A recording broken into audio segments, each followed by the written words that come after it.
Group chats are a part of everyone's daily life at this point, and let's face it, there's always a mix of personalities that keep things interesting. You've got the ones who never talk, the ones that never stop talking, and a few who make you question why they're even there. No matter the topic or the people, the same types always seem to pop up. So today, let's go through a lineup of group chat regulars and see which one you and everyone you know fit into. First off, we got the meme dealer. Every group chat has that one person who communicates exclusively in memes. They don't type, they just send TikToks, cursed images, and reaction GIFs, and you wake up to 50 unread messages thinking something just went down, but no, it's just all memes, no context. Good night, girl. I'll see you tomorrow. Now, don't get me wrong, I love memes, but when you send 50 a day, I'm not gonna bother checking anymore. You're gonna become the little boy who cried meme, so even if you send a banger, I'm just gonna assume that it was like all the other ones you've sent. It's funny too, the guy will bring it up like, hey, you see that meme I sent you? Bro, which one? You sent me 1,000. What's worse is when the memes are so niche, nobody even gets them. Get geeked with Netspin. Help Net find his drink. Like, what am I supposed to do with some of these? You know, they'll always hit you with the, y'all don't appreciate real humor. It's like, no, we just don't appreciate your niche shit. If you know this person's funny, though, you should carve out 30 minutes once a week to just go through all the ones that you missed, because there's a good chance you're gonna find something funny. Next up, we have the guy who only types in the group chat if the person in the group chat that he's trying to reach isn't responding in their private messages. It looks something like, yo, Jason, DMs.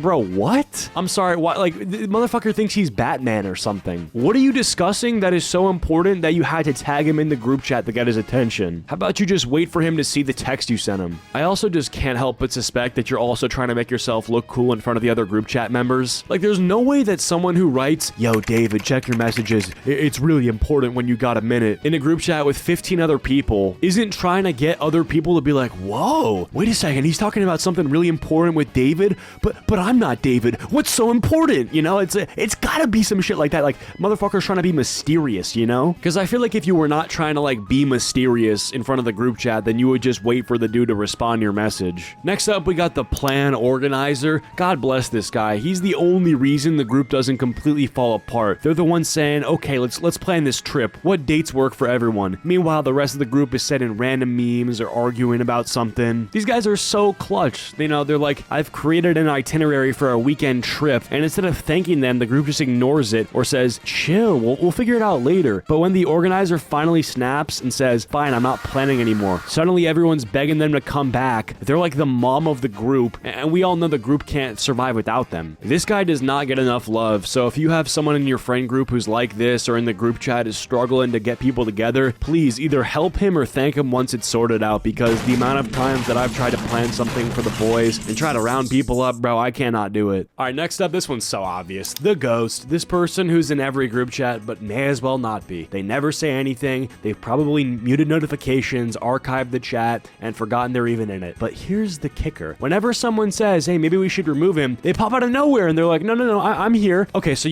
you were alive. So what do you even bring to this group? You're like a plant in the background, just there for decoration. The weirdest part is they still read everything. You send a message and check the scene receipts, and guess who's at the top of the list? The ghost. Silent, lurking, but always watching. Honestly, it's a little creepy. Here's my theory, bro. The ghost isn't just shy or uninterested. Nah, they're on some next level reconnaissance mission. You know, they're secretly gathering dirt on all of us for the day this group chat implodes. They've got screenshots of every single slur everyone's dropped, every argument, every cringe message, every shit talk. And the moment the group breaks up, they'll be the ones saying, I knew it would always end like this. Like, okay, maybe you could have helped prevent it by actually contributing once in a while, but no, this guy was too busy being a fed, screenshotting shit and having folders on all of us. This guy's definitely a spy. Not to get too sidetracked, but to all the younger viewers who are in high school, you gotta be super careful who's in your group chat. You have to do a blood ritual with all your buddies before you even start typing in a group chat. Like, an actual blood oath needs to be formed, saying something like, yeah,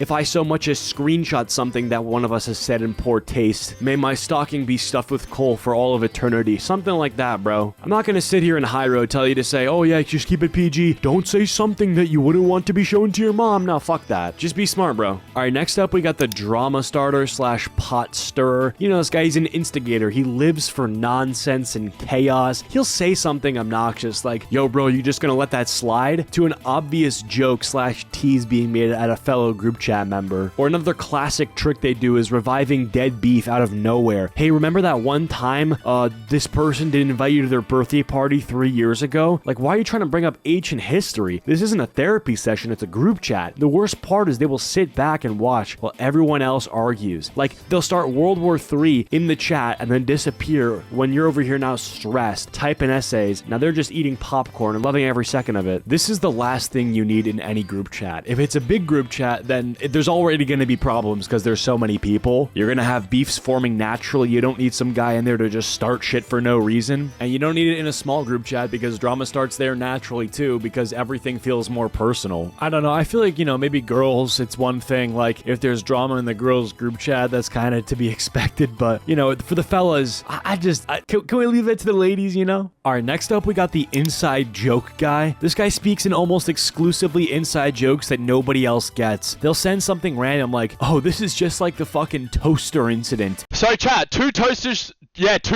should cancel each other out? Alright. Death wish!